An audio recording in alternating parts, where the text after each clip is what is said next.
I'm Lance Loya, and you're listening to the Good Teammate Podcast, the audio version of my popular Teammate Tuesday blog about the art of being a good teammate. Season 5, Episode 9, Defensive and Dismissive.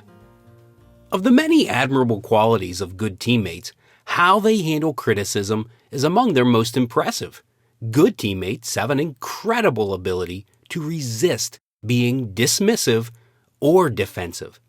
Being dismissive means interpreting the criticism as unworthy of your consideration. You reject what is being said with an attitude of superiority. A dismissive response reeks of arrogance and self-righteousness. It's preposterous to think that could be true of my actions. Being defensive means interpreting the criticism as unmerited. You blame someone or something else for your missteps. You make excuses. A defensive response reeks of insecurity and deficient self-awareness. It's not my fault. That's how I was told to do it. So-and-so did it the same way.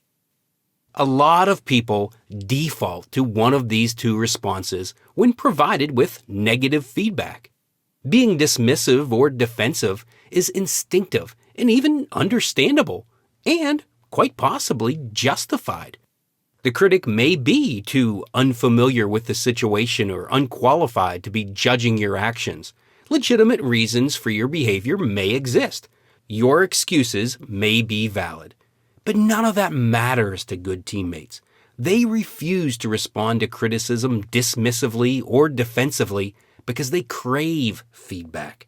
Good teammates are committed to becoming the best possible versions of themselves.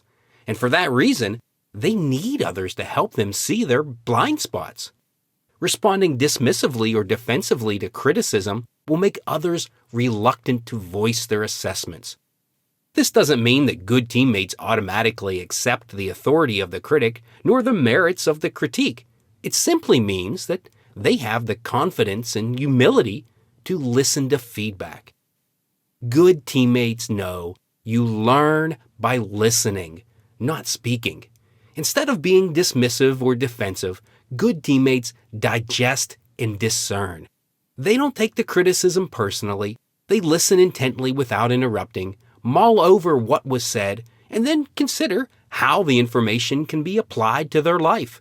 To effectively digest and discern, they must sometimes move beyond what was said and who it was said by, and reflect on why it was said. Perhaps the critic has ill intentions, or perhaps the critic is perceiving your actions in a way that you're not aware. If the latter is the case, you need to be cognizant of the concept of perception being reality and commit to changing that perception. The idea of not listening to criticism from someone whom you would not take advice has become trendy in leadership circles, but this can be a dangerous philosophy for team leaders to embrace.